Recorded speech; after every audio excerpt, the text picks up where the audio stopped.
साहेब बंदगी साहेब सदगुरु कबीर साहब की ज्ञान की धारा में हम प्रवेश करें। आइए सदगुरु के ही अनमोल वचनों के सहारे भजन का मर्म जानने का और जीवन को संवारने का हम भेद जाने। सदगुरु के वचन है, अपने साहब से मिल रहिए, अपने साहब से मिल रहिए। जो काहू की भली नहीं आवे तो बुरी काहे को कहिए। जो कोई वादी वाद बढ़ावे तो चार बात सुन रहिए। जो कोई संत मिले बड़ भागी तो सुख दुख उनसे कहिए। कहत कबीर सुनो भाई साधो, गुरु चरणों चित दइए। अपने साहब से मिल रहिए। साहब से मिलके रहो, साहब में चित्त को लगाए रखो, साहब को अपने जीवन में आत्मसात करो। यह साधना का मार्ग है, यह साहब से मिलने की तड़प है। ये साहब को अपने भीतर जागृत करने की एक पुरुषार्थ की भाव है, पुरुषार्थ की बात है। सदगुरु कहते हैं, साहब तेरी साहिबी सब घट रही समाए। जो मेहंदी के पात्र में लाली लखी न जाए।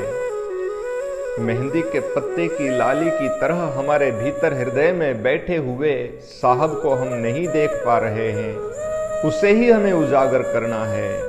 सब घट मेरा साइया सुनी सेज न कोय। बलिहारी घट तासु की जाघट प्रगट होए।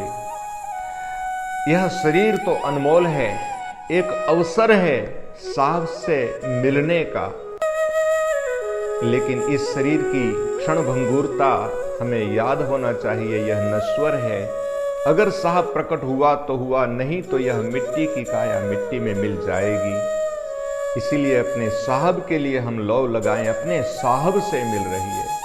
हम मिलते हैं अपने बनाए हुए संसार से, हम मिलते हैं अपने मन की कल्पनाओं से, हम मिलते हैं मेरे से तेरे से, हम मिलते हैं सुख से दुख से, हम मिलते हैं अपनों से परायों से, हम मिलते हैं नाना प्रकार के प्रपंच से, इस दुनिया से।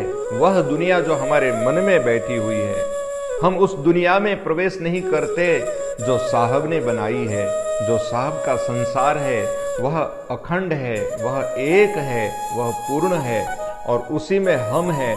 हम अपने आप की सीमाओं को तोड़कर, हम अपने अहम को छोड़कर, हम अपनी भ्रांतियों को मिटाकर अगर साहब की याद करते हैं तब अपने साहब से मिल पाते हैं। अपने साहब से मिल रहिए। यह आध्यात्मिक साधना है, यह साहब से मिलने का लक्ष्य है, यह जीवन जीने का एक आनंद है, यही जीवन जीने की सफलता है।